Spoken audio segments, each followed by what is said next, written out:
Today I'm here to talk about, as we've all been discussing, the student feedback experience and whether or not it is actually effective.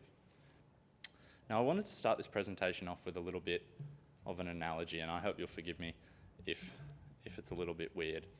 But regarding the student feedback experience, imagine that you're at a restaurant one day.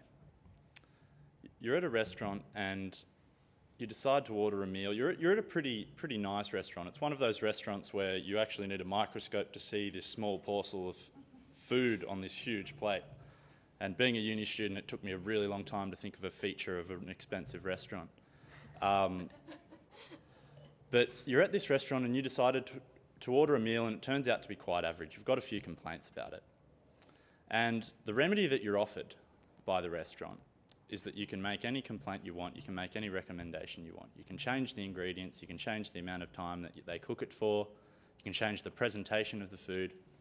But the one condition on all of this is that you may never eat that food again. You can never have that meal again. That can be enjoyed by other people later on, but you never get to reap the benefits. And I think that's something that Tess has touched on in her presentation, in that is the main criticism that's been levelled at our main method of feedback through students, the ET-Val system, is that we don't get, as students, to reap the rewards of the feedback that we actually give. And so today I just wanted to talk about probably the three most common methods of giving feedback. The ET-Val method, which Tess has touched on, the class representative program, and finally, quite briefly, just self-help, simply going and talking to the teacher yourself. I'd like to list a few advantages and disadvantages and possibly give a few recommendations, if I may, for each. So first we'll look at the ET-Val system. I think it's really effective in that it does give the opportunity to improve teaching outcomes if the ET-Vals are actually listened to and implemented in teaching styles.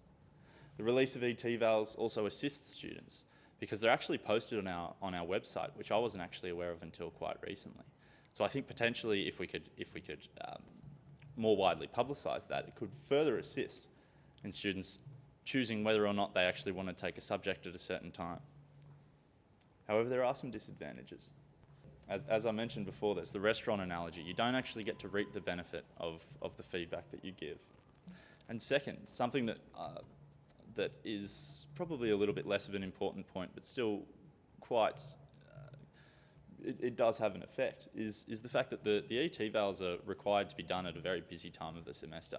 And as you do the click the button, do it later, and you get to week 12 when you've got your final assessments and study to do, and you're locked out of iLearn, some students, such as myself, might be a little bit more reluctant to give feedback simply because we don't have as much time.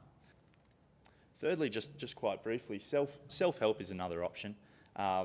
Quite obviously, and the issue is that we've spoken about, I suppose, is that there is the potential for students to be a little bit shy, and the perception that what they're doing is actually criticising the lecturer or the tutor.